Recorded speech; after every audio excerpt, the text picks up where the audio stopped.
الحمد لله نحمده ونستعينه ونستغفره ونعوذ بالله من شرور أنفسنا ومن سيئات أعمالنا من يهده الله فلا مضل له ومن يضلل فلا هادي له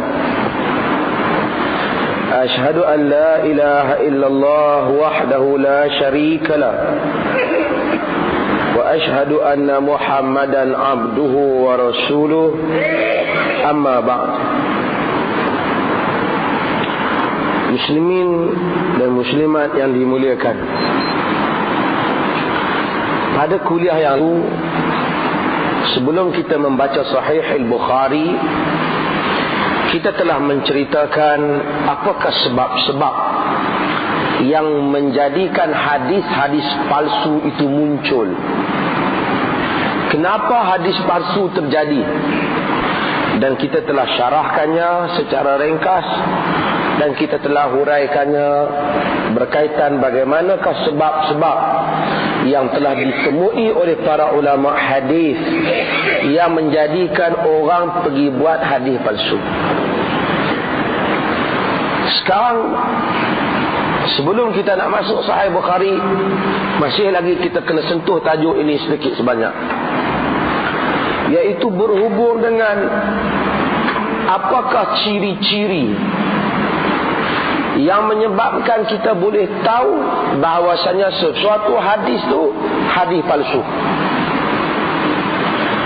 Bila ada sifat-sifat ni, bila ada kaitan-kaitan ni, maka kita tahu bahawasanya hadis ini adalah hadis palsu. Di antaranya, hadis palsu itu diketahui bahawasanya dia adalah hadis palsu dengan pengakuan orang yang buat hadis itu sendiri. Ada di kalangan mereka yang mereka hadis ni, di dalam hayat mereka, mereka mengaku antara orang itu namanya Abu Ismah bin Abi Maryam. Abu Ismah bin Abi Maryam. Dia ni mengaku bahawasanya dia buat hadis yang palsu yang begitu banyak berhubung dengan fadilat surah. Surah ni fadilat apa, surah ni fadilat apa, surah ni baca fadilat apa. Kebanyakan hadis-hadis berhubung dengan fadilat surah palsu. Ada yang sahih, seperti beberapa hadis berhubung dengan fadilat suratul Fatihah, berhubung dengan ayat kursi, hadis berhubung dengan suratul Kahf, berhubung dengan beberapa surah yang lain. Tapi Abu Ismah bin Abi Maryam, dia reka bagi kebanyakan surah, dia bubuh fadilat dia. Kalau baca yang ni jadi macam ni, baca surah ni dapat macam ni, baca surah ni dapat macam ni. Dia tu sendiri dalam hayat dia sebelum dia mati, dia mengaku dia buat. Konon tujuan dia kata nak bagi orang rajin baca Quran. Tujuan baik, tetapi perbuatan jahat menyebabkan dia masuk ke dalam neraka dengan perbuatan itu. Kan Nabi SAW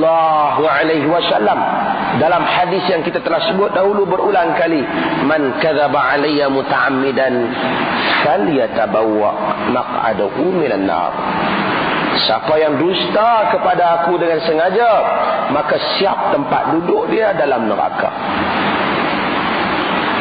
Ini ramai lagi dan banyak lagi fadilat-fadilat ini yang akhirnya bertiabaran di kalangan masyarakat dan orang sangka yang bukan-bukan. Itu yang ada orang buat, orang Arab buat hak palsu. Ada surah-surah yang mana tak ada, orang Melayu buat. Yasin dibaca, baca Yasin Mubin kononnya. Ada style buat cara baca Yasin, sampai yang ni ulang 3 kali, sampai yang ni ulang 7 kali. Dia kata yang ni ada fadilat dia. Nak letak fadilat ni siapa pun tak boleh. Mengaji banyak manakah, berapa PhD kah, tak boleh. Kerana fadilat ini bermaksud kelebihan. Kelebihan ini maksud Allah Ta'ala menjanjikan kelebihan. Kalau baca ni dia janji kelebihan ni. Kalau baca ni dia janji kelebihan ni. Kalau semayang macam ni dia janjikan kelebihan ni. Yang ni siapa pun tak boleh janji, melainkan Tuhan sendiri habaq kita tahu. Dia tak habaq, kita tak boleh buat janji palsu. Kita pergi janji benda yang bukan milik kita. Pergi jumpa satu orang, tak apalah hang buat projek ni. Sehari aku suruh toki aku bagi kat hang 50,000. Toki tak tahu apa. Tak mungkin. Allah Azza wa Jalla lebih daripada itu. Jalla wa ala. Maka tak mungkin hanya dengan niat ikhlas tiba-tiba pergi reka macam-macam fadilat. Akhirnya fadilat ni bertebaran, tuan-tuan tengok. Orang reka. Itu yang surah. Yang tak surah pun banyak. Fadilat doa haikal. Siapa yang baca doa haikal macam ni 70,000 para nabi pahala, 70,000 para syuhada. Fadilat yang bukan-bukan, yang direka-reka, yang tidak pernah diucapkan oleh Nabi sallallahu alaihi wasallam. Nuh bin Maryam, Abu Ismah, dia ini dalam hayatnya dia pernah mengaku bahawasanya dia yang meletakkan surah-surah ini. Dan kemudian dia bukan kata apa, dia kata Ani bin Abbasin radhiyallahu anhuma. Dia kata bila dia nak reka, dia pergi reka di pisan nak kata Ibnu Abbas. Tu. Sebab tu bila orang tak tahu, dia kata ni Ustaz Ibnu Abbas. Ibnu Abbas kah, Abu Hurairah kah, kita tak jumpa dia. Di antara kita dengan dia siapa? Ni rawi-rawi ni. Kita nak cek siapa yang habang kata Ibnu Abbas kata. Kita nak cek siapa yang habang Abu Hurairah kata. Yang Ibnu Abbas tu okey, tak ada masalah. Tapi siapa yang kata Ibnu Abbas kata?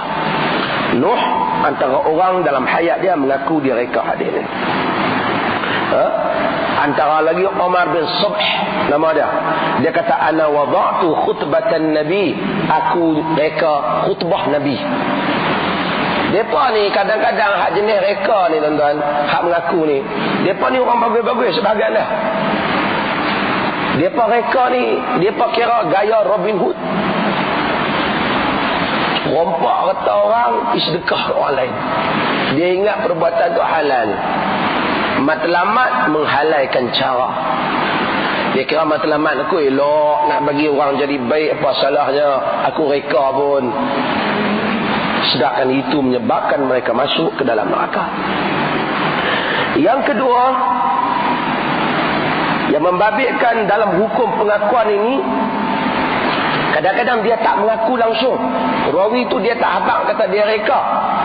Tapi bila ulama-ulama hadis cek dia, pergi kaji latar belakang dia, dia tanya dia. Contohnya satu rawi yang bernama Ma'mun bin Ahmad Al-Harawi. Saya sebut lambat-lambat tu nak bagi tuan-tuan boleh tulis. Ma'mun bin Ahmad Al-Harawi.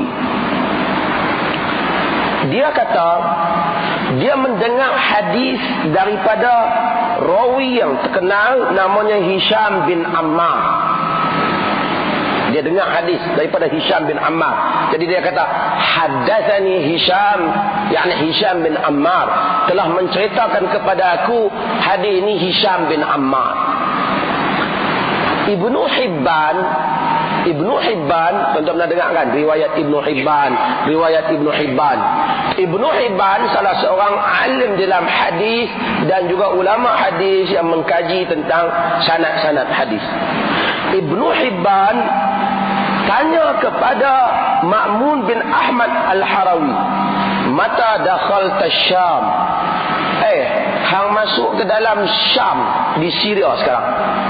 Hang masuk ke Syria ni bila?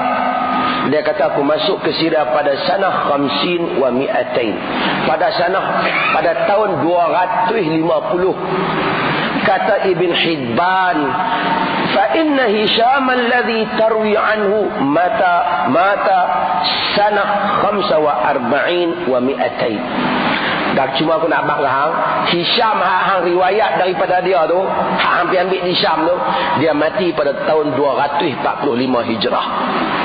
Jadi dia kata dia ambil daripada Hisham. Bila hang masuk di Syam, Hisham tu sendiri duduk di Hisham. Hisham tu sendiri duduk di Syam. Syam tu nama tempat, duduk di Syria. Syria sekarang. Jadi Ibn Hibban bila kawan ni kata, aku riwayat daripada Hisham bin Ammar. Jadi ulama hadis cek, hang dengar daripada Hisham bin Ammar? Ya, Hisham bin Ammar ni orang Syam, orang Syria. Aku nak tanya hang, hang masuk ke Syria tu bila? Dia kata aku masuk ke Syria pada tahun 250 Hijrah. Ibn Hibban kata aku nak bang hang, Hisham mati tahun 245 Hijrah. Yang ni 5 tahun sebelum hang masuk dia dah mati dah. Macam mana hang ambil daripada dia? Yang ni tuan-tuan, muslimin dan muslimat sekalian, rawi tak mengaku secara langsung, tapi dengan buat macam ni jadi terbukti dia bohong. Kita kira macam hukum dia mengaku juga. Jadi ulama-ulama hadis boleh. Sebab tu dia pentingkan. Sebab tu dalam ilmu hadis, tuan-tuan, dia akan pentingkan tahun rawi mati, ke mana negeri yang rawi tu masuk, bila dia keluar daripada negeri berkenaan, bila dia masuk, supaya dia nak matchkan benda ni dengan ini. Rawi ni hidup di sini masa hang masuk tu dia ada ke tak? Dia nak tahu.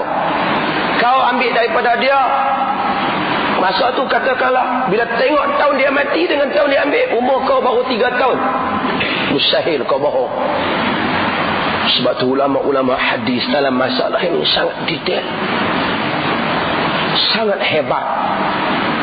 Tidak ada khazanah. Inilah yang mengalahkan Kristian.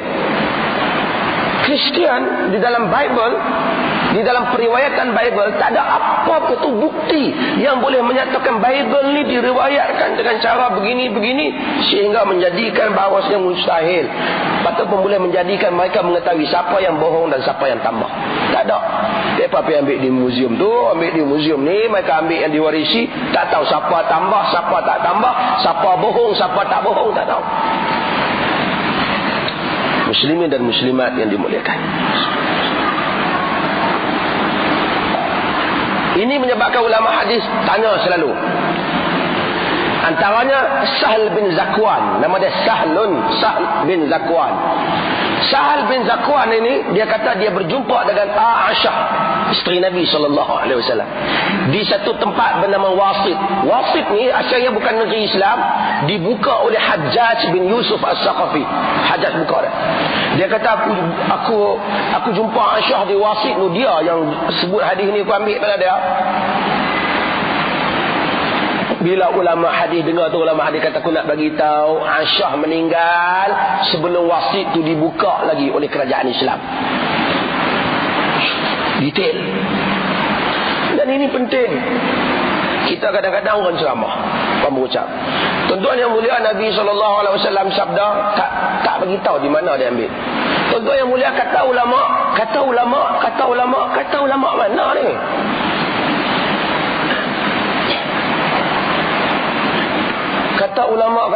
Ulama kata tuan-tuan yang mulia, kita kena macam ni. Ulama mana yang kata kat hang? Siapa yang bagi tahu? Benda-benda ini penting. Akhirnya orang sandar. Macam saya baru dalam satu kejadian, lepas daripada semayang, duduk di masjid, dengar orang bagi apa lebih kurang tazkirah.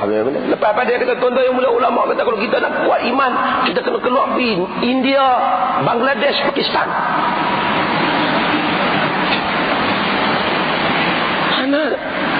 Anak kata ulama mana?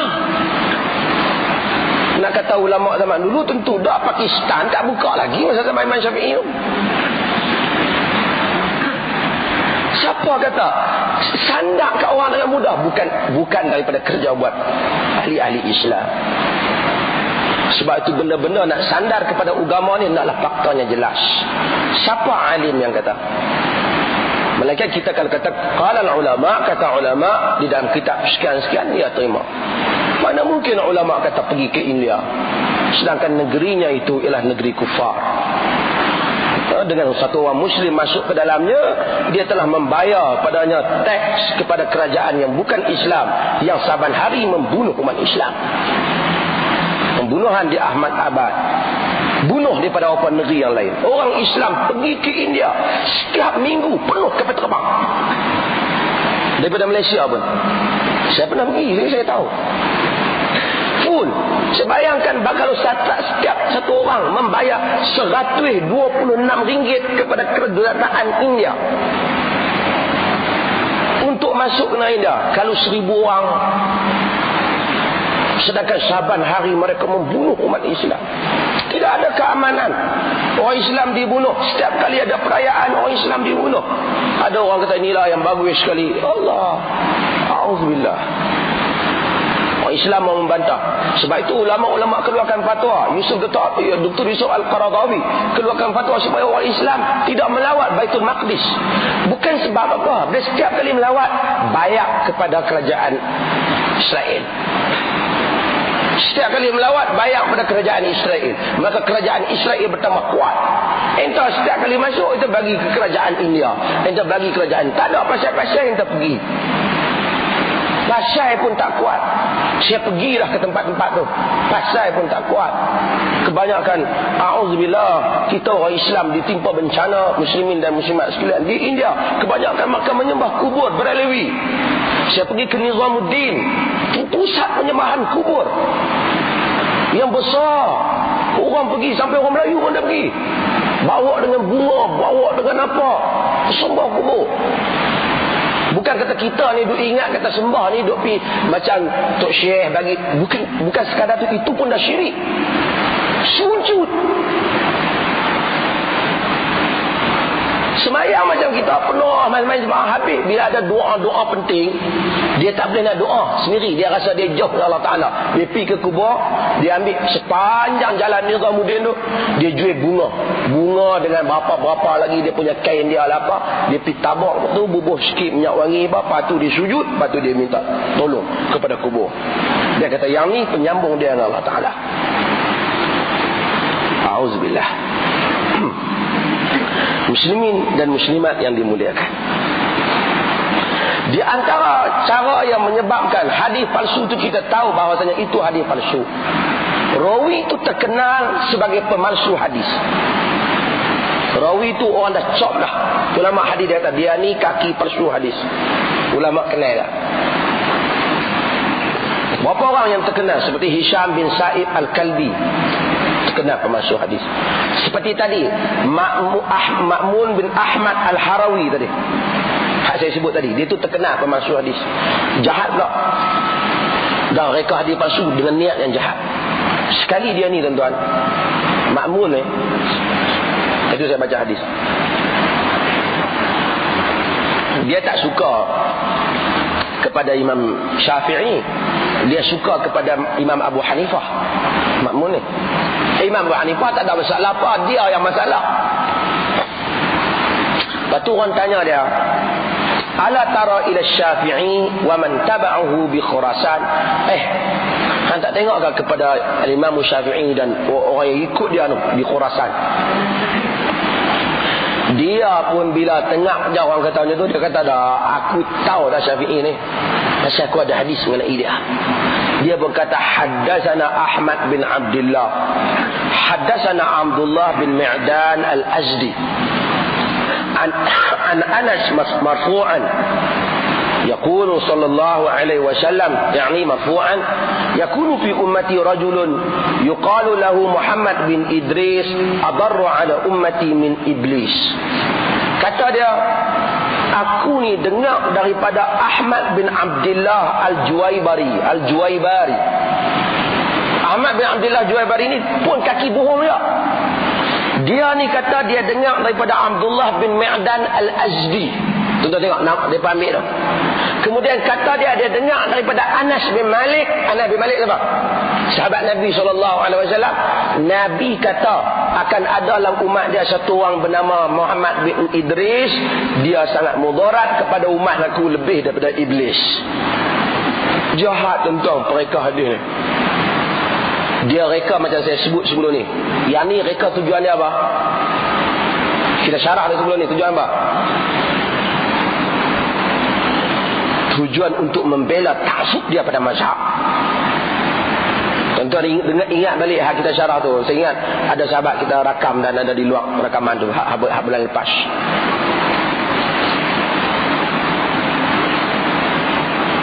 Tujuan dia nak taksub dia. Dia reka hadis. Jadi kita bila kaji hadis, ulama-ulama hadis macam Imam Bukhari dia buat macam mana tuan-tuan? Dia buat macam ni. Ini ilmu penting, tapi kita kalau ada buat bagus. Tapi tak apa. Dia buat artinya dia tengok daripada sini sampai kepada Nabi, rawi ni sehingga ke Nabi, dia cek. Siapa dia? Ma'mun bin Ahmad Al-Harawi. Siapa dia?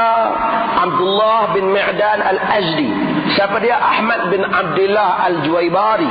Dia cek semua ni. Dia tengok apa komentar ulama-ulama yang kenal depan ni. Sebab tu kata Imam Ahmad, ijlis ma'ana naghtab fillah. Mari duduk bersama kami, kita mengumpat kerana Allah Ta'ala. Macam mana mengumpat kerana Allah Ta'ala? Ketika itu orang sufi marah ke ulama hadis, hampa ni kuat suruh mengumpat. Duduk dalam masjid hampa mengumpat, kata rawi ni dajjal, rawi ni pembohong. Imam Ahmad kata, mari kita duduk bersama kami, kami mengumpat kerana Allah. Sebab kalaulah kami tak bagi tahu dia ni pembohong, dia ni pendusta, dia ni pereka hadis, habis hadis Nabi. Wajib ketika itu kami terangkan. Ini bukan calang-calang orang tuan-tuan yang sebut mereka ni dajjal, jahat. Ini semua imam-imam yang besar. Jadi imam-imam dia beritahu ini pembohong, ini pendusta, ini apa? Ini kerja ulama-ulama hadis. Tuan-tuan, sebab tu penting kita dedahkan kepada ilmu hadis ni. Jadi Kasim Ahmad heran. Dia heran, dia kata macam mana hadis ni? Kalau orang bohong kat Nabi macam mana? Dia tak tahu apa, tak duk pergi bercakap. Orang bohong semua tu, rangkaian rawi itu ada dalam pengetahuan ulama-ulama hadis. Sebab itu tuan-tuan memanglah, tuan-tuan orang biasa kadang-kadang baca hadis tu. An Abi Hurairah radhiyallahu anhu, anan Nabi sallallahu alaihi wasallam. Hak tu kita ambil daripada Abi Hurairah, daripada Nabi. Yang tu kita ambil hak dah dekat dengan pangkai lah. Tapi yang duduk dalam kitab hadis dia bukan macam tu. Start daripada penghimpun hadis tu sehingga kepada Abu Hurairah. Nama mereka semua masuk dalam rangkaian berkenaan. Dalam rangkaian berkenaan. Sebab tu tuan-tuan, Masya Allah, Allah pelihara agama. Pelihara. Kalau tak kena peranan ulama-ulama hadis, habis kita. Bercampur jadi macam agama ahlul kitab. Yang mana orang muhum, yang mana hak betul, kita tak tahu puncak. Kemudian antara benda tu kita tahu dia tu adalah hadis. Contoh tuan-tuan baca, kita tahu dia adalah hadis palsu. Antaranya dia bercanggah dengan Al-Quran. Bercanggah yang tak mungkin dapat diselesaikan. Canggah betul-betul. Antaranya hadis palsu yang menyebut waladuz zina la yadkhulul jannata illa sab'ati abna. Anak zina tak akan masuk syurga sehingga kepada 7 keturunan. Orang tua-tua dulu ada kata, janganlah zina ni 7 keturunan tak masuk syurga. Sedangkan apa kaitan mak dia berzina, dia pergi jadi anak, dia tak masuk syurga. Sedangkan Quran kata la taziru waziratun wizra ukhra. La taziru waziratun wizra ukhra. Satu nyawa, satu orang tak akan tanggung dosa orang lain.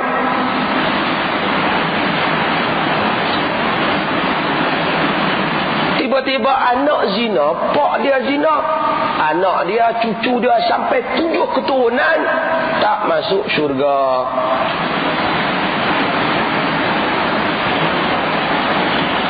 Ini tak mungkin. Bercanggah dengan penyanggahan yang begitu nyata dalam Quran. Kita bila dengar hadis yang macam tu, kita tahu ni karut. Mana mungkin macam ni lawan usul Quran. Lawan usul Quran. Antara benda yang ada kita tahu, antara contohnya lagi, dia kata kononnya Nabi kata, "Lau hassana ahadukum dhannahu bil bihajari la nafa'allahu bihi." Kalau satu-satu orang kamu betul-betul perelokkan sangkaan dia dengan batu, nescaya batu boleh bagi manfaat. Ada orang kata kita apa pun kalau yakin jadi. Tak.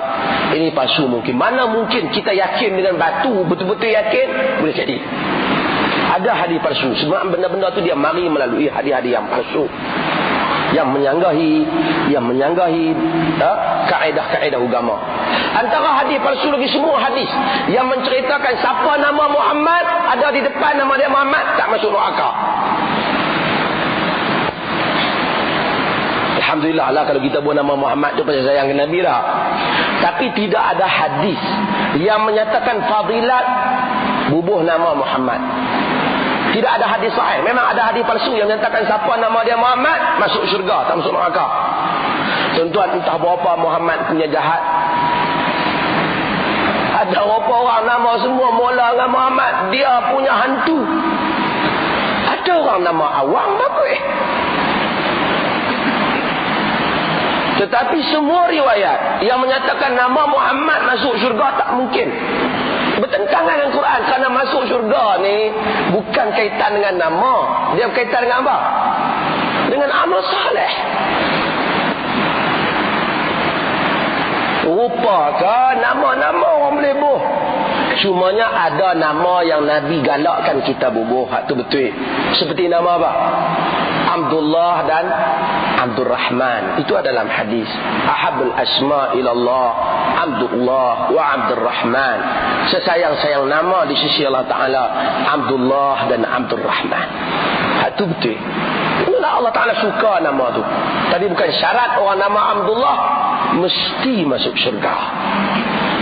Masuk syurga bergantung dengan amal. Masuk syurga bergantung dengan amal. Kita tahu bila kita jumpa hadis yang macam ni, terang-terang dia bercanggah dengan nama, dengan kaedah Islam. Tuan-tuan, saya sebut benda-benda ni sebelum kita nak masuk Sahih Bukhari ni, supaya kita ada satu gambaran kepada kita. Kita bila dengar hadis tu bunyi tak mungkin. Sama juga hadis-hadis yang canggah. Siapa yang semayang duha 2 rakaat, pahala dia seperti 70,000 para nabi. Entah 2 rakaat duha nak sampai 70,000 para nabi. Semayang duha tu sendiri memang bagus, ada dalam hadis, tak ada masalah apa. Tapi pahala sampai 70,000 para nabi ni nak import dari mana? Nabi ni kita ibadat macam mana pun tak sama kita dengan dia. Takkanlah buat semayang duha 2 rakaat potong dah sampai 70,000 deh. Dan hadis-hadis ni banyak bertebaran dalam kitab fadail, kitab fadilat itu, fadilat ini. Jika tidak diteliti dan dikaji, difahami lalu orang awam, menyebabkan hadis-hadis macam ni menjadikan sebahagian orang awam lain dia tak mau buat kerja. Orang kata, umat mungkar banyak berlaku apa semua. Dia tak payahlah, saya duduk di masjid buat ni berapa kali ni pun dah tak larat nak masuk syurga lah.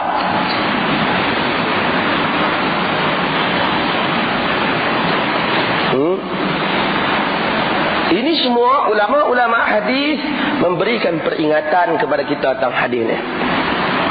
Demikian juga hadis-hadis yang menceritakan bahawasanya fadilat yang bukan-bukan, yang menyanggahi kitab Allah dan menyanggahi sunnah Rasulullah sallallahu alaihi wasallam.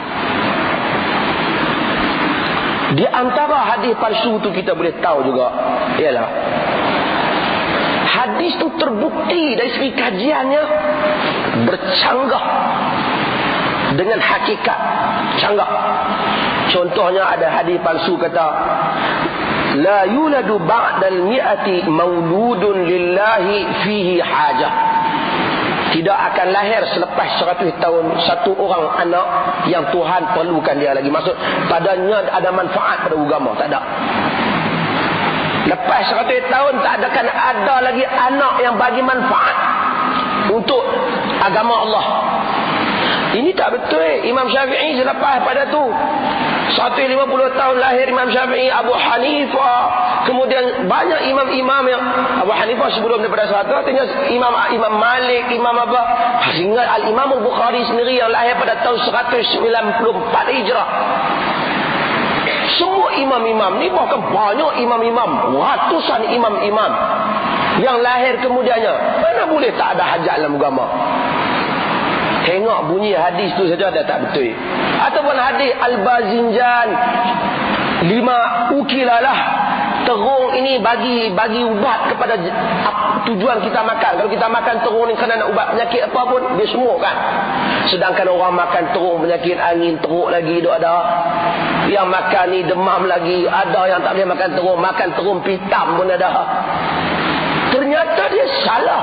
Dari segi kita dah tahu hadis macam ni hadis palsu. Ulama-ulama hadis sebut. Sebab itu kata Al-Imam Ibn Jauzi rahimahullahu ta'ala, "Idza ra'aital hadis yunaqidul usul wa yubayinul uqul yukhaliful manqul fa'lam annahu mawdu'." Jika kau tengok satu hadis menyanggahi Quran, menyanggahi asas-asas agama, menyanggahi akal yang betul, akal yang fikir bukan tetap, taulah hadis tu hadis orang reka. Kerana mustahil Nabi SAW bercakap dengan satu ucapan tiba-tiba hakikatnya macam lain. Ramai orang reka benda-benda yang macam ni, tuan-tuan. Cincin, cerita apa? Fadilat cincin kat masjid, dalam masjid India. Cincin ni Rasulullah suruh kita pakai cincin akid, cincin apa ni. Siapa pakai rezeki banyak, entah berapa orang pakai papa kedana bengrak mana dah. Dan kena setiap kali, Allah saya selalu cerita, setiap kali kita lalu tu heran pun. Macam-macam kawan tu cerita. Yang ni kalau kita pakai tuan-tuan di rumah, meniagakan jadi jutawan apa. Ada orang pergi, kita katalah kalau jadi jutawan, kata saham duk jual hang lah meniaga.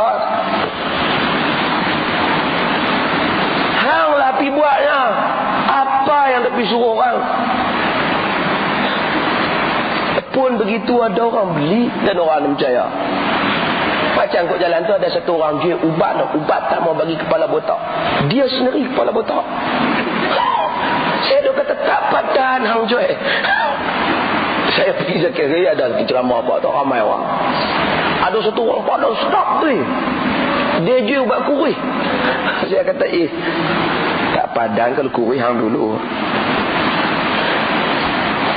Yukhalifum, bercanggah dengan akal, bercanggah bukti yang kita tengok ini tak mungkin. Dia menjadi hadis yang sahih. Kemudian hadis-hadis yang disebut tu kadang-kadang kita tahu dia palsu. Dia sama sekali tak ada lah mana-mana kitab hadis. Yang tu kita panggil la aslalah, tidak ada asal bagi dia. Benar ni. Dan duka cita kita sebut kitab Ihya Ulumuddin, kebanyakan hadis-hadisnya juga la aslalah, tidak ada sumber daripada mana-mana kitab-kitab hadis. Ulama-ulama menyatakan mudah-mudahan Allah mengampunkan semua kita dan juga mengampunkan Al-Imam Al-Ghazali rahimahullah. Cumanya kita ingatkan, barangkali ketika dia tulis itu dia sangka hadis itu adalah hadis yang sahih ataupun hadis yang betul. Tapi ulama-ulama hadis seperti Al-Hafiz Al-Iraqi dan seumpamanya, mereka membaca Ihya, mereka menyatakan sesungguhnya banyak hadis-hadis Ihya ini tidak ada sumbernya yang boleh disandarkan kepada mana. Ada yang sahih tapi kebanyakannya tidak ada. Ini tuan-tuan, insya-Allah tuan-tuan, saya ada menulis bahas ataupun artikel khas mengenai hadis-hadis dalam Ihya Ulumuddin. Tang Imam Ghazali itu kita hormat dia. Kita sangka mungkin ketika itu di atas sangka ataupun di atas habaq orang pada dia sahih. Tapi ulama hadis semak dia tidak ada sumber, banyak yang tidak ada sumbernya. Yang tu dia panggil la aslalah, tidak ada asal usulnya. Sebab tu kata ulama hadis, tidak boleh seseorang menakalkan hadis daripada kitab Ihya Ulumuddin, melainkan dia hendaklah membaca apa yang telah diterangkan oleh Al-Hafiz Al-Iraqi. Al-Hafiz Al-Iraqi meninggal pada tahun 806 Hijrah, dan Al-Imam Al-Ghazali meninggal pada tahun 505 Hijrah sebelum tu. Kemudian datang Al-Hafiz Al-Iraqi, alim guru kepada Al-Imam Al-Hafiz Ibn Hajar Al-Asqalani. Ibn Hajar Al-Asqalani yang mengarang syarah kepada Sahih Bukhari. Al-Hafiz Al-Imam Ibn Hajar Al-Asqalani, dia meninggal pada tahun 852 Hijrah. Gurunya Al-Hafiz Al-Iraqi meninggal pada tahun 806 Hijrah. Dia Al-Hafiz Al-Iraqi keluar balik semua hadis-hadis Ihya. Keluar balik semua hadis-hadis Ihya. Kemudian dia bagi tahu yang ni sahih, yang ni palsu, yang ni tidak ada asal, yang ni dhaif, yang ni apa. Bila kita nak baca kitab Ihya Ulumuddin tu, kita kena baca, kita kena tengok, kita kena tengok apa kata Imam Ghazali. Kita tengok nota kaki yang dibuat oleh Al-Hafiz Al-Iraqi. Malangnya, kebanyakan kitab Arab sekarang bila dia cetak Ihya Ulumuddin, dia cetak bersama dengan Al-Hafiz Al-Iraqi. Dia punya Al-Mughni tu, dia cerita sekali. Tapi malangnya kitab Melayu Ihya Ulumuddin hak Melayu, dia cetak tu dia tak cetak sekali dengan kitab tu. Jadi kita harap ada satu usaha biar cetak, biar bagi sekali, untuk memudahkan. Ihya ada manfaat, ada cerita-cerita dan nasihat-nasihat yang baik dalam inti kandungannya, boleh diambil manfaat. Tapi hadis-hadis ni lah kita nak kena jaga. Hadis-hadis tu nak kena jaga supaya kita tidak terambil hadis-hadis yang diberi amaran oleh para ulama. Contoh insya-Allah seminar Ahli Sunnah wal Jamaah yang akan ada pada minggu depan yang dibuat di UAE Petaling Jaya, saya akan bentangkan kerja-kerja. Antaranya saya akan mensyarahkan hadis-hadis dalam Ihya. Akan ceritakan bagaimana kedudukan sebahagian besar hadis-hadis dalam Ihya Ulumuddin. Ini fakta di sisi ulama hadis, bukan kita yang cakap. Ulama hadis mereka telah menjelaskan makna ni. Maksudnya dengan kita hormat imam, kita hormat, tak ada masalah. Sebab itu tuan-tuan, satu lagi tadi kita lalui satu bab yang penting, iaitu bab tahun rawi. Kadang-kadang orang ni dia tak tahu tahun. Kita penting tahu imam ni bila, imam ni bila, imam ni bila. Itu penting. Karena kita, supaya kita tidak tergelincir di dalam nak hukum. Ada orang kata saya, Ibnu Taimiyah ni tak boleh terima Ustaz. Imam Ghazali pun tak setuju kan dia. Sedangkan Imam Ghazali meninggal pada tahun 505 Hijrah. Ibn Taimiyah ni 728 Hijrah. Masa bila ada jumpa abang tak setuju? Macam lah sama cerita kita tengok anak kita umur 5 tahun. Anak umur 10 tahun. Anak hang ni, Tok Nek aku dulu pun tak setuju kata dia. Tok Nek tu mati 20 tahun lah. Kita kata macam mana yang Tok Nek hang tak suka ke anak aku? Dia mati 20 tahun, anak aku baru lahir 10 tahun. Misalnya contoh cara ringkas. Begitu juga penting untuk kita tahu imam ni bila, imam ni bila.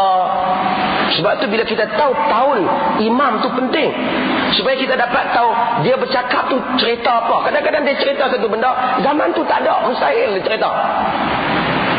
Saya buat contoh banyak dan saya mengajar hadis ni nak bagi orang faham. Katalah cerita tak apa nak betul, cerita hantuah dengan hanjebat. Kan saya buat contoh berapa kali tuan-tuan yang mendengar kuliah. Hantuah dengan hanjebat ni bila kita ada satu buku kita baca.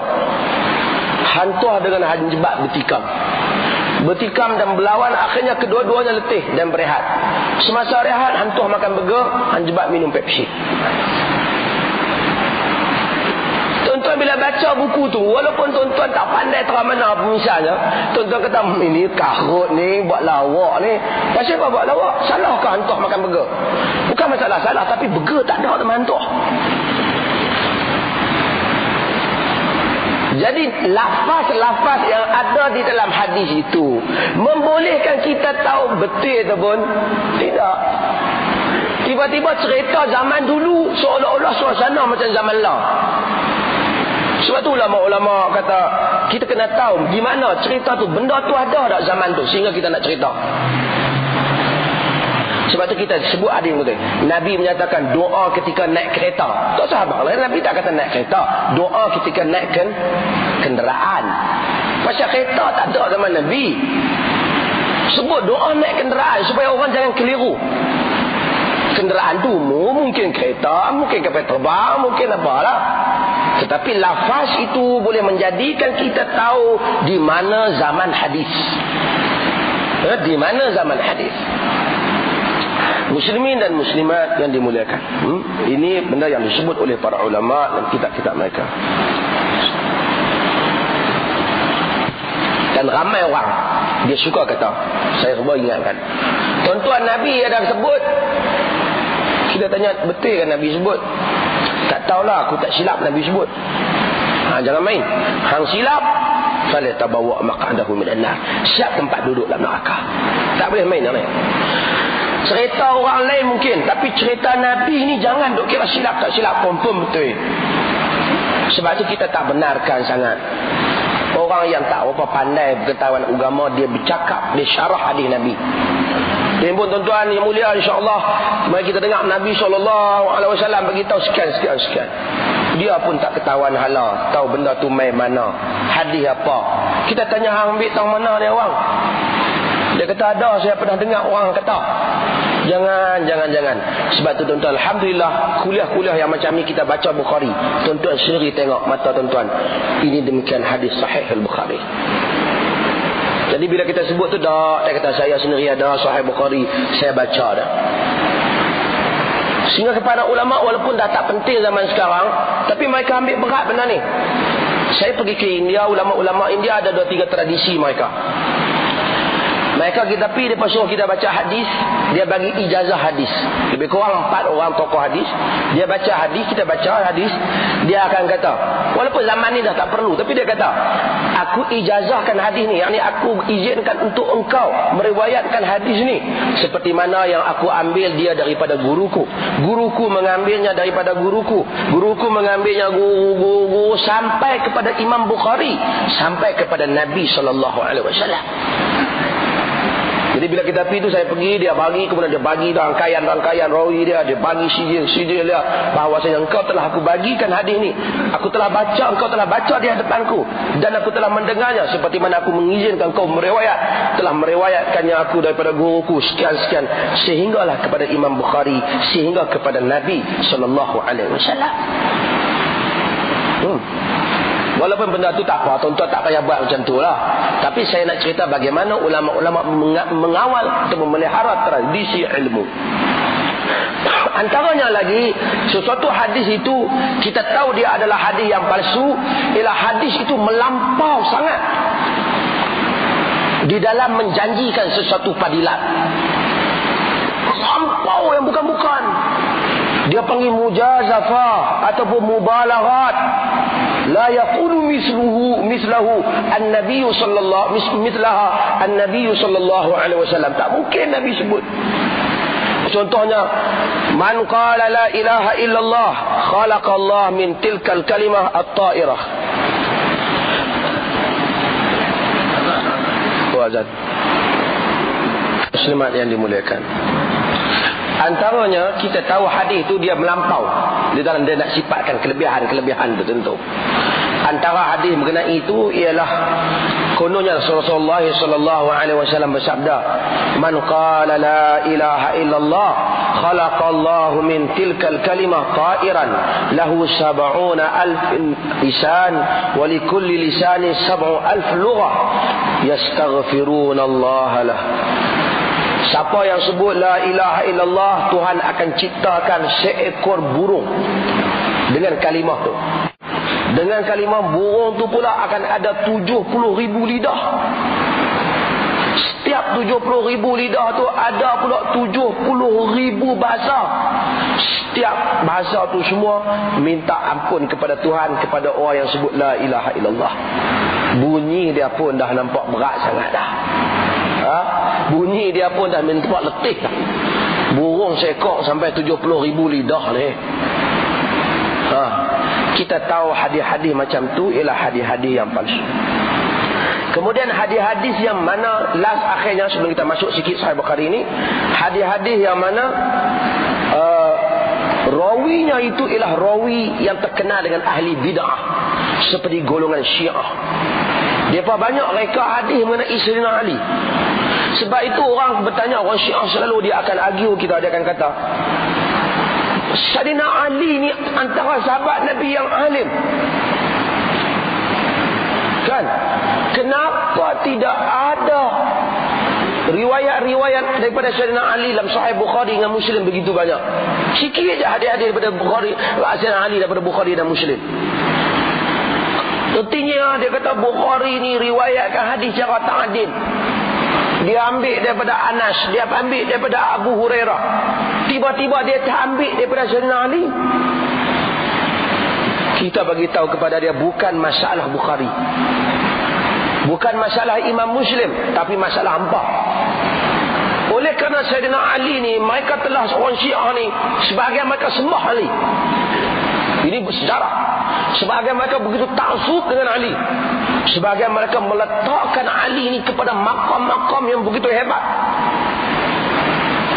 Sebab itu tuan-tuan tengok Ali ni Syiah dulu dia penat dia nak berkembang. Dia nak berkembang di bawah kerajaan Bani Umayyah, kerajaan Abbasiyah, dia tak boleh. Dia terpaksa buat halaqah di rumah senyap-senyap. Halaqah tu, bila halaqah tu dia buat, dia akan sebut dalam halaqah tu begini fadilat Ali. Mereka tambah tentang fadilat. Menjadikan Al-Bukhari dan Muslim juga bimbang dengan hadis-hadis Sayyidina Ali ni, kerana banyak di antara, tidak sebanyak yang mana yang orang lain, disebabkan antaranya faktor ini. Gangguan daripada Syiah. Kerana bila tengok orang Syiah ni, dia suka tambah Ali ni, tambah ni. Sebab itu satu kisah dia selalu sebut tuan-tuan. Oleh kerana mereka beralaqah, tuan-tuan, yang kebanyakan tarikat penyudah dia mesti Ali. Penyudah dia Ali. Pasal dia cara dia nak kempen tu, dia naikkan Sayyidina Ali. Orang Melayu sampai jampi, macam saya kata dulu, Sayyidina Ali fu kiri, fu kanan, berkat doa baginda Ali. Ali juga dia Sayyidina Ali. Tengok kacip Fatimah, kacip tongkat Ali. Gangguan-gangguan mereka ni telah menyebabkan hadis Nabi SAW daripada Ali terganggu. Untuk dicari yang tulen dan seumpamanya. Wallahu ta'ala alam. Kita akan baca sedikit Sahih Bukhari. Sahih Al-Bukhari. Bismillahirrahmanirrahim. Qala al-Shaykh Al-Hafiz Abu Abdil Al-Imam Al-Hafiz Abu Abdullah Muhammad bin Ismail Ibn Ibrahim Ibn Al-Mughirah Al-Bukhari rahimahullahu ta'ala, amin. Tuan-tuan, ada kitab kan?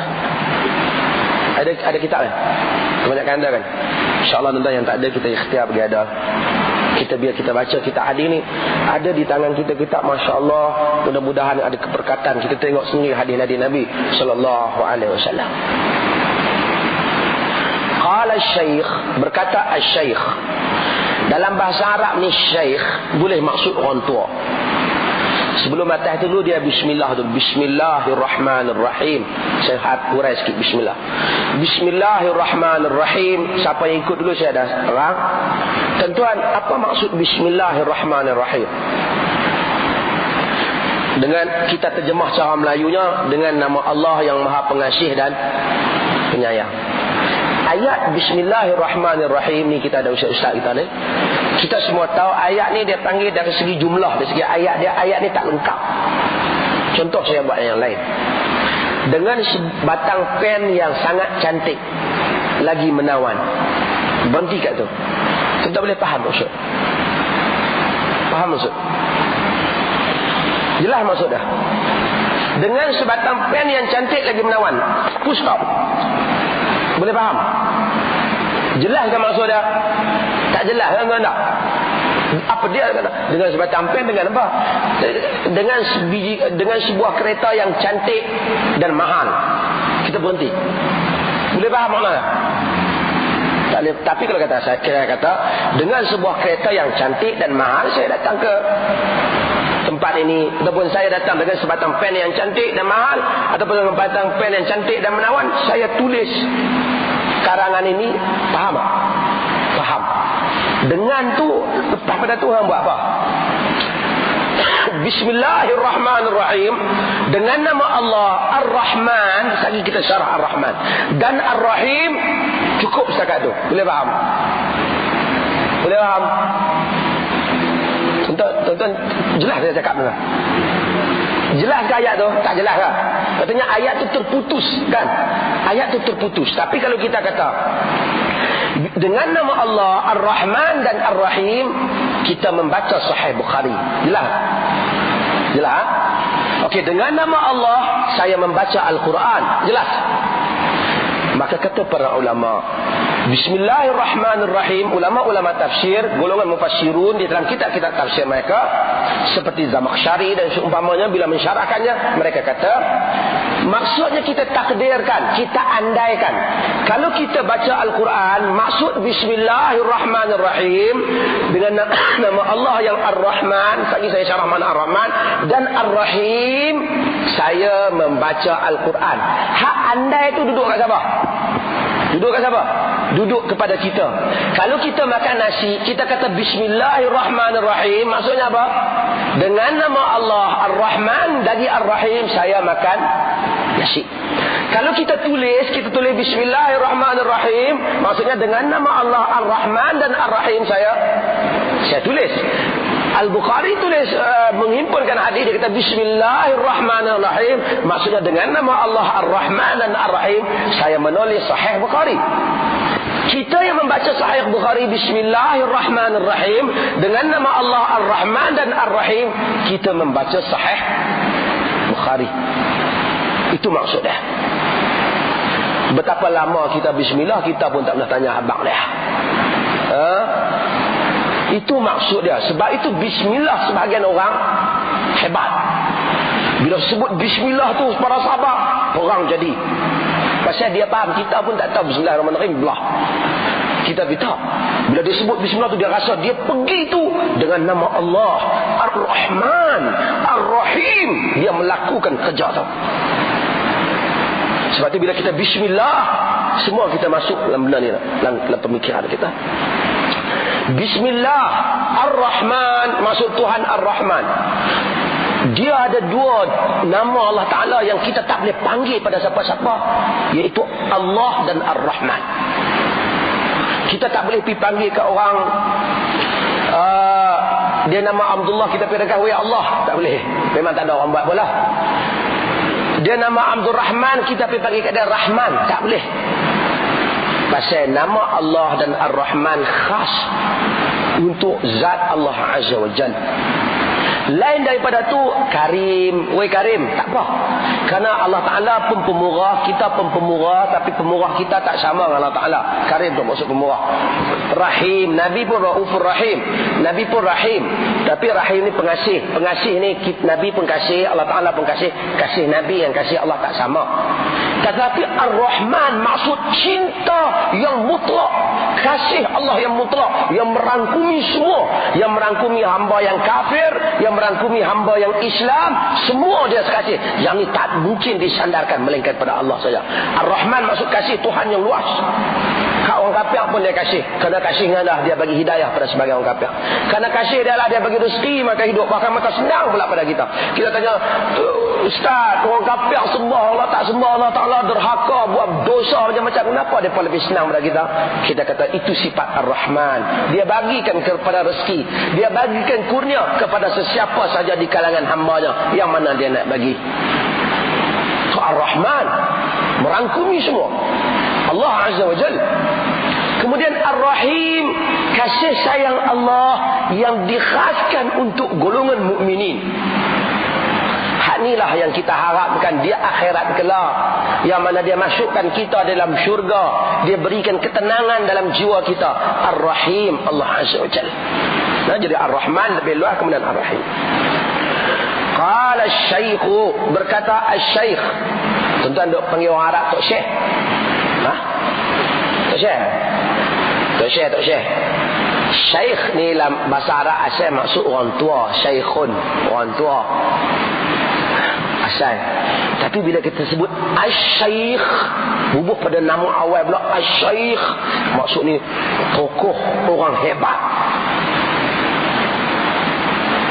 Kalau syekh saja kita kata, kalau Arab kata kita, ya akhi ana syekh, wahai saudara saya ni syekh. Hang tu syekh lah, bukan. Syekh di situ maksud dia tua. Tapi kalau kata ana syekh, syekh ni boleh jadi dia maksud dia tokoh. Tengok. Sebab tu ulama hadis kalau dia kata, dia sebut nama orang, dia kata syekh. Syekh maksud orang tua. Maksud hadis dia tak berkuat. Tapi kalau disebut pada awal nama Asy-Syaikh, itu menunjukkan tokoh. Imam Bukhari ni Asy-Syaikh, Asy-Syaikh Al-Imam. Tuan, imam bukan maksud tu imam masjid. Macam kita kata Imam Syafi'i, dia jadi imam masjid mana? Bukan. Imam Abu Hanifah dia jadi imam masjid mana? Bukan. Imam ni maksud dia pemimpin kaum muslimin di dalam memahami agama mereka. Itu imam. Bukan maksud dia pernah jadi imam masjid mana-mana. Ada imam tak pernah jadi imam mana pun, tapi dia imam. Al-Hafiz, Al-Hafiz maksudnya, hafiz ni asal maksud hafal. Tapi ulama hadis kata orang yang digelar Al-Hafiz ni seakan-akan kebanyakan hadis dah dia lalui, maksud dah dia baca. Sikit sangat hadis kalau nak ada pun yang tak lalu, sama ada hadis palsu ke tak palsu, semua dia dah dengar. Dan dia mengetahui ilmu pula di dalam menapis hadis-hadis Nabi. Itu hafiz. Zaman sekarang barangkali sukar tuan, tapi zaman dulu hafiz. Cuma orang Melayu kita, orang hafal Quran dia panggil hafiz. Saya tak tahu, mungkin tradisi Melayu kemudian kata, tapi orang Arab, orang hafal Quran dia tak panggil hafiz. Ramailah orang hafal Quran ni, memang hufaz lah mereka, tapi tak ada lah gelaran fulan-fulan Al-Hafiz, tak ada. Yang dibubuh Al-Hafiz pada awal ni hanyalah pada ulama-ulama hadis seperti Ibnu Katsir, Al-Hafiz Ibn Hajar Al-Asqalani, juga Al-Hafiz Ibnu Jauzi. Mereka ni digelar sebagai Al-Hafiz, jago-jago yang seperti ni. Al-Hafiz Al-Iraqi yang kita sebut tadi, ini Al-Hafiz, jago-jago ni. Dia duduk pada awal nama. Bukan semua imam ulama dapat gelaran Al-Hafiz. Kalau tuan-tuan tengok nama ulama, depan dia ada gelaran Al-Hafiz, tuan-tuan tahu bahawa dia ni bidang dia hadis. Kalau dia ulama tafsir ke apa, kadang-kadang dia tak dapat, dia tak ada. Tapi kita tengok ni Imam Ibnu Katsir, ada Al-Hafiz Ibnu Katsir, dia tak ada tafsir Ibnu Katsir tak. Kerana Ibnu Katsir dia semua bidang. Tafsir pun dia, hadis pun dia. Itu jago. Kita ni nak keluarkan orang jago tuan-tuan. Macam saya kata tuan-tuan dulu, kita nak keluarkan tokoh-tokoh agama yang hebat. Sakat ilmu jampi, demam, orang biasa boleh jampi kalau demam. Lahirkan alim menguasai ilmu. Abu Abdullah gelaran dia panggil kunyah Abu Abdullah, tuan-tuan Abu bah. Tengok anak tuan-tuan apa lah. Anak tuan-tuan Muhammad, tuan-tuan Abu Muhammad. Anak tuan-tuan Ismail, tuan-tuan Abu Ismail. Gelar Abu tu bapa. Kita dan ulama-ulama menyatakan ini mustahab. Pertama syarah surah hadis, ulama-ulama hadis yang mensyarahkan kita hadis, mereka kata mustahab kalau kita ada anak, bubuhlah kita apa-apa. Kalau kita ada anak bernama Marwan, kita Abu Marwan. Cuma sebab tu orang pilih nama anak tu pun bagi elok. Bila kerana nama anak pun nak sandak kat kita. Kita pun nama Awang, kita Abu Awang. Tak apa sedap ni. Jadi artinya cari nama agak-agak kemas ya. Orang Melayu ni kadang-kadang ada satu zaman dulu, depa bubuh nama campur-campur. Alhamdulillah mungkin tuan-tuan terlepas. Dan ada nama campur. Nama campur tu dah keluar, kesian kat anak. Bunyi je tak menentu kalah, ada nama campur. Tengoklah campur yang sesuai. Kalau bapak nama Arsyad, mak nama Zainab, dicampur jadi Arnab, kacau. Lawak tu. Dah ada pada nak campur kan, mak dia nama Arsyad, mak dia nama Zainab, jadi saya nak cari nama campur Arnab.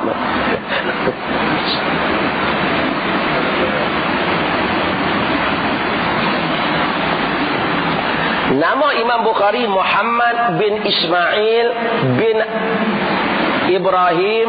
Tuan-tuan baca ni. Kalau sambung baca macam ni. Muhammad ibnu Ismail ibnu Ibrahim ibnu Al-Mughirah Al-Bukhari. Jadi nama Imam Bukhari ya tuan-tuan kata nama dia apa?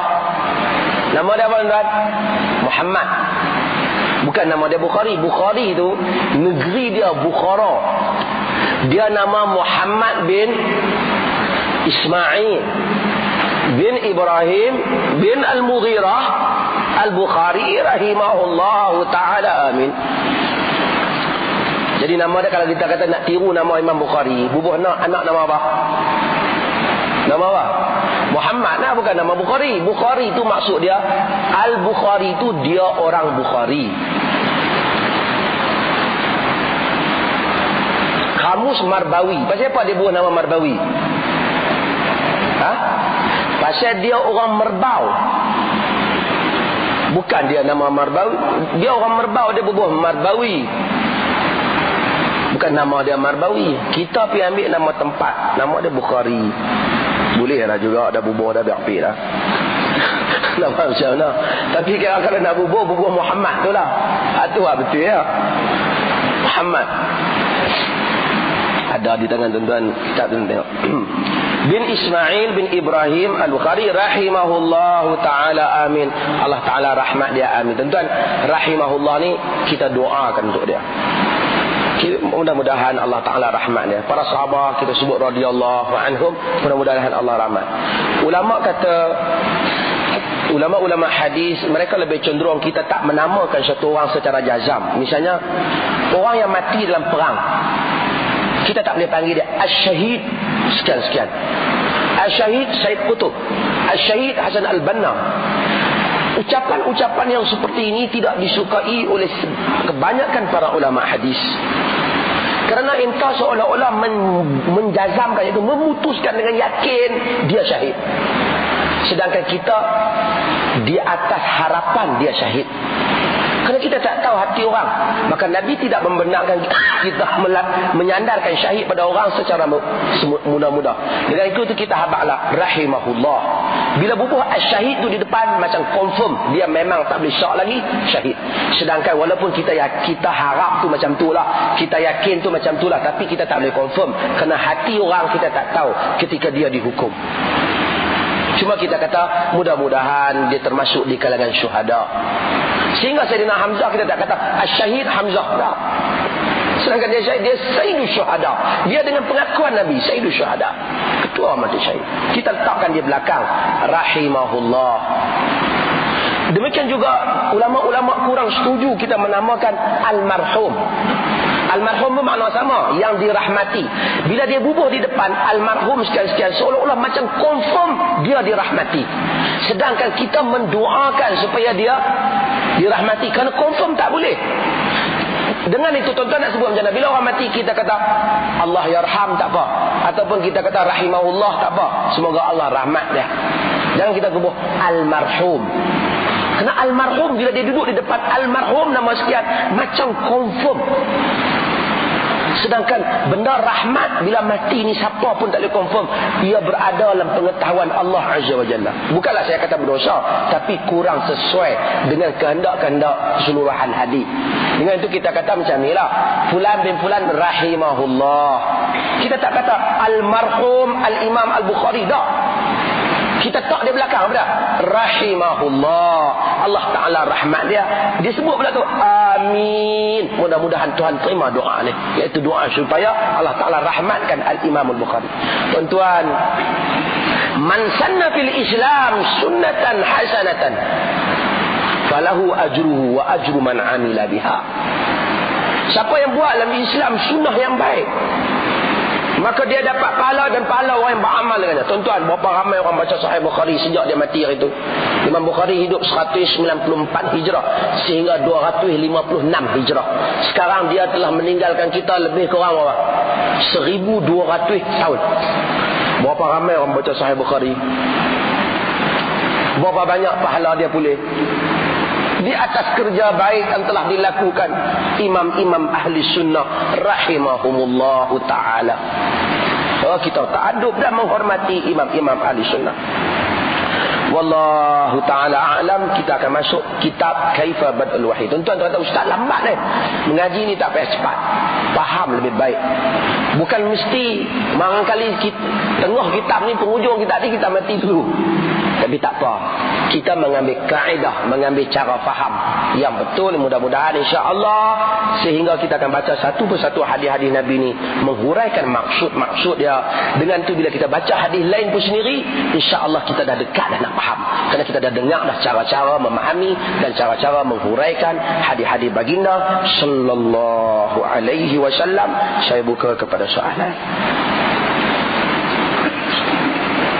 Dia kata, kita kalau masuk ke masjid, kita buat tahiyatul masjid. Kalau sekiranya kita tak membuat, kita tasbih 4 kali sebagai ganti. Ini sebenarnya mengada-ngadakan perkara yang tidak ada di dalam hadis-hadis Nabi sallallahu alaihi wasallam. Dan hadis yang banyak yang diriwayatkan oleh Al-Imam Muslim daripada Jabir dan daripada Sulay Al-Ghatfani, apabila mereka masuk ke dalam masjid, Nabi sallallahu alaihi wasallam sedang berkhutbah. Tiba-tiba dia telah duduk. Nabi sallallahu alaihi wasallam menyatakan, "Ya fulan, hal raka'ta raka'atain?" Qala la. Qala qum farka' raka'atain. Wahai fulan, adakah engkau setelah rukuk atau telah sembahyang sebanyak 2 rakaat? Dia menyatakan tidak. Nabi sallallahu alaihi wasallam menyatakan, bangun dan salatlah 2 rakaat. Ini dinamakan dengan tahiyatul masjid. Sehingga ketika baginda berkhutbah pun, baginda tak kata dengar khutbah aku lebih afdal daripada sembahyang 2 rakaat. Seperti sebahagian yang disebut oleh orang, dia kata kalau kita main masuk dalam masjid, ada orang duk mengajar agama, kita payah sembahyang lah, kerana dengar tu lagi penting daripada sembahyang 2 rakaat. Apakah lebih penting kuliah hentam daripada khutbah Nabi sallallahu alaihi wasallam? Adapun riwayat yang menyatakan apabila masuk ke masjid, imam orang sedang berkhutbah, maka duduk, tak payah sembahyang 2 rakaat, ia diriwayatkan oleh At-Tabarani. Hadis ini adalah dhaif dan dia tidak mungkin untuk mematikan hadis yang sahih yang diriwayatkan oleh Al-Imam Muslim dalam sahihnya. Maka dengan itu, sesiapa yang masuk ke dalam masjid, maka hendaklah dia sembahyang 2 rakaat sebelum dia duduk. Kalau dah terduduk, ustaz, terbatal kah? Kalau dah terduduk, tidak terbatal. Buktinya tadi, dia tu dah duduk, Nabi suruh dia bangun semula untuk sembahyang sebanyak 2 rakaat. Tuan-tuan, khairul huda Muhammadin sallallahu alaihi wasallam. Sebaik-baik petunjuk ialah petunjuk Nabi sallallahu alaihi wasallam.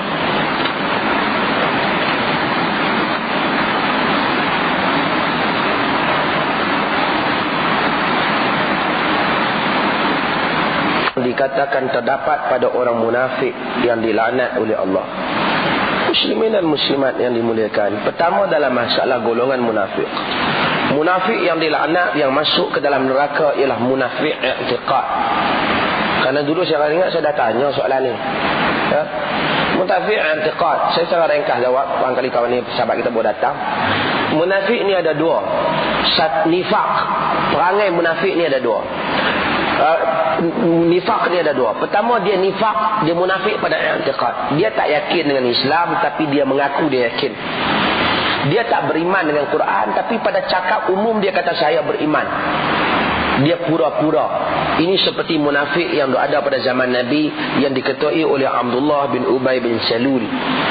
Yang ni dia mengaku dia beriman, dia tak beriman sebenarnya. Dia menyembunyikan kufur, menzahirkan iman. Sama juga dengan makna ni zindiq. Zindiq. Golongan ini masuk neraka, kekal abadi. Pasal kafir mereka sebenarnya. Ada satu lagi, dia munafik tapi bukan i'tiqad, bukan akidah dia munafik. Dia munafik perangai. Janji bohong. Janji dengan orang kecoh. Bertengkar kira nak menang lah. Dia salah, dia betul, dia kira dia menang. Itu hadis yang dimaksudkan, yang selalu tuan-tuan dengar berhubung dengan ayatul munafiq salat. Tanda orang munafik 3 benda tu, dia mempunyai ciri-ciri yang ni. Bila ada amanah, dia khianat.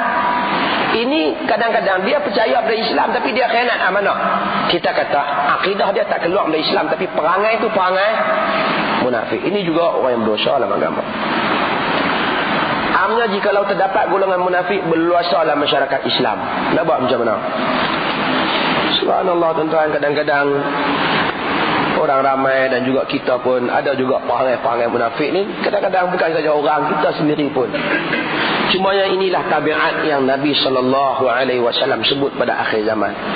Hadis Rasulullah SAW bercakap tentang golongan Ruwaibidah yang disahihkan oleh Al-Hafidh Ibn Hajar Al-Asqalani dalam Fathul Bari, turut disahihkan kemudian pada zaman ini oleh Syekh Nasiruddin Al-Albani, di mana Nabi SAW menyatakan, inna baina yaday sa'a sinin khadda'ah yusdaqu fiha al-kadhib wa yukdhabu fiha as-sadiq wa yakunu fiha al-amin wa yu'tamanu fiha al-kha'in wa yatakallamu fiha ar-ruwaibidah. Qalu wa man ruwaibidatu ya Rasulullah? Qala tafihun nas yatakallam fi amril 'am. Nabi kata sebelum berlaku kiamat ada tahun-tahun yang menipu manusia. Pada tahun-tahun yang berkenaan, orang yang bohong dikatakan benar, orang yang benar dikatakan bohong, orang yang amanah dikatakan khianat, orang yang khianat dikatakan amanah. Ketika itu akan bercakap golongan Ruwaibidah. Sahabat bertanya, siapakah Ruwaibidah itu wahai Rasulullah? Rasulullah SAW menyatakan, orang yang lekeh tapi bercakap dalam urusan orang ramai. Dan yang tu kita tengok, hak kaki bohong, orang kata hak ni lah hak sebenar. Hak orang yang cakap benar, orang kata dia bohong. Terutama kadang-kadang media massa dan seumpamanya. Orang yang amanah, orang kata dia khianat. Hak khianat tu pula orang kata hak ni lah paling amanah. Kemudian akan bercakap pada zaman itu, kata Nabi, Ruwaibidah. Sahabat tak pernah dengar Ruwaibidah. Sahabat tanya, Ruwaibidah apa ya? Nabi kata Ruwaibidah ni orang lekeh, tapi bercakap dalam urusan orang ramai. Ini yang berlaku. Yang tak layak jadi tokoh, jadi tokoh. Yang tak layak jadi mentadbirkan urusan umat Islam, urusan orang ramai, dia takbir. Ideanya selekeh, pemikirannya selekeh. Ramai berlaku dalam dunia Islam. Sehingga yang tak layak duduk di tempat-tempat agama, dia duduk di tempat agama. Dan bercakap agama pula. Ideanya selekeh. Tafih. Nabi kata, tafihun nas. Manusia tafih, yatakallamu fi amril 'am. Bercakap dalam urusan orang ramai, dia tak ada nilai. Pelik. Saya bawa apa contoh itu, tuan-tuan pernah dengar. Sehingga seketika, saya sebut bila masa kes Ratu Cantik hari itu, kemudian masa pergi temu ramah satu orang bekas Ratu Cantik Malaysia Melayu. Apa pendapat dia tentang orang Islam menyertai pertandingan Ratu Cantik? Dia kata sebenarnya tak apa ya. Saya sendiri pernah menyertainya. Hang mufti tu ada, banyak orang agama ada yang pergi tanya dia tu pasal apa. Tak ada orang lain pergi tanya dia pernah masuk. Dia kata tak apa lah. Awak bila hang pergi lantik dia jadi mufti? Saya tak mau sebut lah, ada masjid dan nama dia. Tapi retinya orang yang selekeh hidup cakap benda-benda besar. Macam tu lah benda lain pun. Bunda membabitkan kadang-kadang hadis Nabi, membabitkan tafsir, membabitkan apa, hukum hakam fiqh, hukum syarak.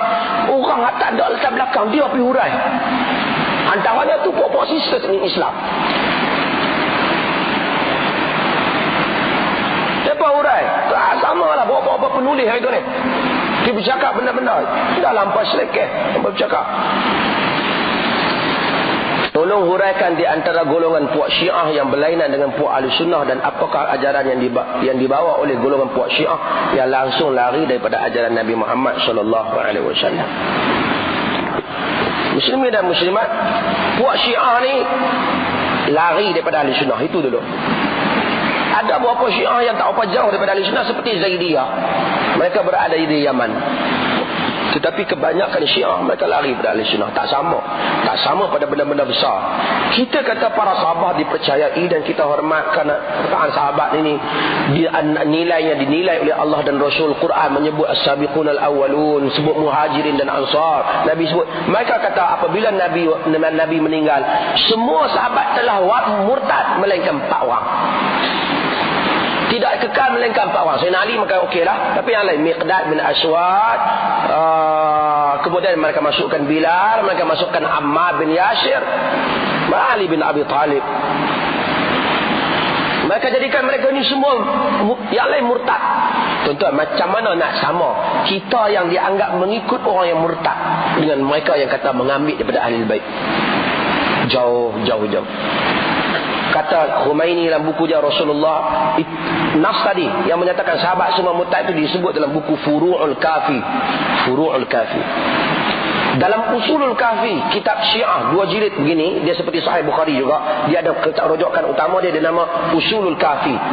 Penulis dia bernama Al-Kulaini. Al-Kulaini menyatakan beberapa tempat dalam kitab dia menceritakan bagaimana Quran yang ada tangan orang Islam hari ini telah diubah. Antara yang diubah, yang saya sebut dulu, dia menyebut bahawasanya wa in kuntum fi raibin mimma nazzalna ala abdina fa'tu bi suratin min mislih. Jika kamu syak tak ada apa yang kami turunkan kepada hamba kami, yakni Muhammad, datangkanlah surah yang serupa dengannya. Itu yang ada dalam Quran. Kata dia tak, sebenarnya ayat ni telah diubah. Hak dulu asalnya wa in kuntum fi raibin mimma nazzalna ala ali fa'tu bi suratin min mislih. Jika kamu ragu tak ada apa yang diturunkan kepada Ali, maka datangkanlah surah yang serupa dengannya. Diubah habis. Tuan-tuan, tak sama. Dia duduk balik sana, kita duduk balik sini. Cuma ahli sunnah tak mengkafirkan orang secara puak. Dia kata siapa yang pergi ikut cakap macam tu, dia out daripada agama. Siapa yang tak ikut, kita sangka mungkin mudah-mudahan ada di kalangan mereka yang tak ikut, mereka tidak keluar. Syiah berbeza dengan kita. Syiah kita. Tuan-tuan, Nabi SAW ni benda besar, tuan-tuan. Bukan syok-syok aku ingat ini nak masuk Syiah pula. Oh no. Ini benda besar. Kerana Nabi SAW menyebut tentang perpecahan umat. Ila salasin wa sab'ini firaq. Kepada 73 puak. Semua puak ni akan masuk dalam neraka. Illa wahidah, kecuali satu. Sahabat bertanya. Alhamdulillah sahabat tak tanya, Rasulullah 72 tu siapa masuk neraka? Jenuh kita nak kira. So dia tanya satu ya. Man hum? Nabi kata man ana alaihi wa ashabi. Siapa yang sama macam aku buat? Ma ana alaihi wa ashabi. Siapa yang buat sama macam mana aku berada atasnya? Wa ashabi. Ma ana alaihi wa ashabi. Penting masalah ni. Sebab tu dalam beriman, dalam beramal ibadat mesti bagi sama dengan Nabi dan sahabat. Nak mereka macam-macam tok syekh mereka. Tapi kalau amalan tu tak sama dengan Nabi, tak termasuk dalam puak yang selamat. Al-firqatun najiyah. Ini bukan masalah ustaz. Saya bukan, betul lah ustaz cakap tu tak dalam hadis, tapi kebanyakan orang buat, saya buat. Kita bagi tahu kat dia hak Nabi janji selamat, hak macam Nabi dengan sahabat dia. Entah terpulang, entah nak buat ke benda, tapi anak abang entah. Kalau entah rasa nak happy go lucky, entah boleh buat. Tapi kalau entah nak selamat, ini dah. Ini penting. Kembali kepada ahli sunnah. Ahli sunnah ni bukan maksud ahli sunnah ni ahli sunnah ni bukan isi borang jadi ahli sunnah dah. Ahli sunnah, ahli as-sunnah maksud sunnah Nabi. Wal jamaah para sahabat. Kalau orang tu kata saya ahli sunnah, amalan dia, semayang dia semua tak ikut macam dalam hadis, dia bukan ahli sunnah. Tangkut tambah yang tu tambah ini, tak berapa ahli sunnah, tak bukan ahli sunnah. Ahli sunnah amalan sama dengan sunnah. Huraikan berkenaan dengan gerakan Wahabi yang begitu aktif di Saudi. Wallahu ta'ala alam. Yang pertama, tidak ada mazhab Wahabi. Itu yang kita fahamnya. Kerana mazhab bermaksud dia menentukan suatu aliran, suatu cara faham. Tak. Muhammad bin Abdul Wahab bin Sulaiman bin Ali bin Sulaiman At-Tamimi yang berada di Hijaz, yang ada di Najd, dia tidak mengasaskan mazhab. Dia seperti mana yang disebut tentang dirinya, dia menyatakan dia bermazhab Hambali. Itu mazhab Imam Ahmad bin Hanbal. Cumanya semasa zaman dia muncul, iaitu lebih kurang 200 tahun yang lepas, pada zaman itu di Najd banyak berlakunya bid'ah. Maksudnya ada orang sembah kubur, ada orang sembah kubur sahabat, ada orang pergi bayat nazar kat khandak telaga hak Nabi tinggal, parit yang Nabi perang, Nabi tinggal pergi bayat nazar tulis. Contoh pergi ke Mesir, kubur Al-Imam Syafi'i rahimahullah. Imam Syafi'i imam yang mulia, yang begitu memusuhi syirik. Kubur dia, setiap orang nak periksa orang Mesir yang mana ada otak khurafat, tulis Imam Syafi'i bagilah anak saya berjaya. Lipat, pergi bubuh dalam kubur. Dia macam kubur tu ada pagar tu, dia bubuh, entah pergi melawat di Mesir penuh. Kemudian ambil duit pula bubuh, seolah-olah pergi sedekah duit, kata Imam. ke Imam Syafi'i. Tapi sebenarnya Imam Syafi'i tak dapat, imam masjid tu kebah. Tapi tuan-tuan, maka Muhammad bin Abdul Wahab apabila dia muncul di Hijaz, dia menentang benda-benda ni semua, membersihkan Hijaz daripada perkara-perkara ni semua. Maka dia timbulkan balik kebersihan akidah. Maka tuan-tuan tengok, kebelakangan itu maka orang mula tajuk-tajuk penting akidah yang terlupa mula dibahaskan semula. Misalnya perkara-perkara yang membatalkan syahadah, kan? Orang Melayu dulu mengaji di masjid, dia tak tahu perkara batalkan syahadah. Batal puasa, batal batal semayang, batal haji, semua dia tahu, tapi batal syahadah dia tak tahu. Sedangkan syahadah tu berada pada rukun yang awal Islam. Sebelum pergi mengaji batal semayang, patutnya mengaji batal syahadah lah. Kerana kalau syahadah tak sah, semayang pun tak sah. Tapi kita pergi tanya pakcik, apa perkara batal syahadah? Mana ada ustaz ajak tu. Dia tak tahu. Muhammad bin Abdul Wahab kembali terpaksa menerangkan benda-benda ni. Rububiyahnya, tauhid uluhiyahnya.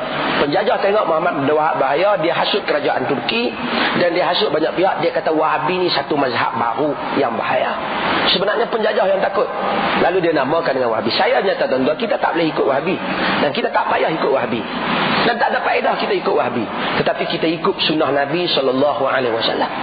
Cumanya cara kebetulan, apa yang dia nak pertahankan Muhammad Abdul Wahab dahulu, sebahagiannya dia nak pertahankan sama dengan pendirian yang kita nak pertahankan. Kita kata Muhammad bin Abdul Wahab imam, tetapi dia bukan imam fiqh. Dia tidak begitu banyak memperkatakan masalah hukum hakam fiqh. Dia juga bukan alim dalam bidang hadis. Sehingga kata Syekh Nasiruddin Al-Albani, Muhammad bin Abdul Wahab itu tidak mahir di dalam menentukan kesahihan ataupun kedhaifan sebuah hadis. Tetapi dia alim, dia berjasa menghapuskan syirik dan khurafat. Tuan-tuan pergi Mekah sampai sekarang, kalau puak-puak Arab Saudi ni tak jaga, kubur Nabi orang sembah. Saya sekali pergi tengok tuan-tuan Quran hak cetakan Al-Malik Fahad tu. Benda tu baru duk. Geng-geng India ni bila main, ambil pegang tiang sini, semua sapu di kepala.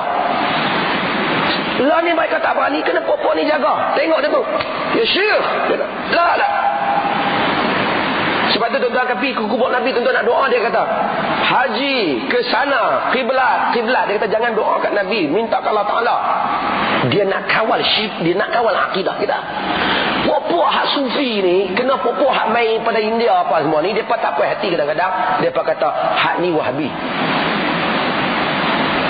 Sebenarnya tuan-tuan larang orang daripada syirik ni Muhammad Abdul Wahab kan Nabi? Siapa yang larang daripada syirik ni? Quran. Bukan dia yang mulakan. Cumanya benda ni dah nak kelahi. Timbulkan benda ni. Lalu dia larang benda-benda yang lain. Kita katakan, macam kata Dr. Yusuf Qaradawi.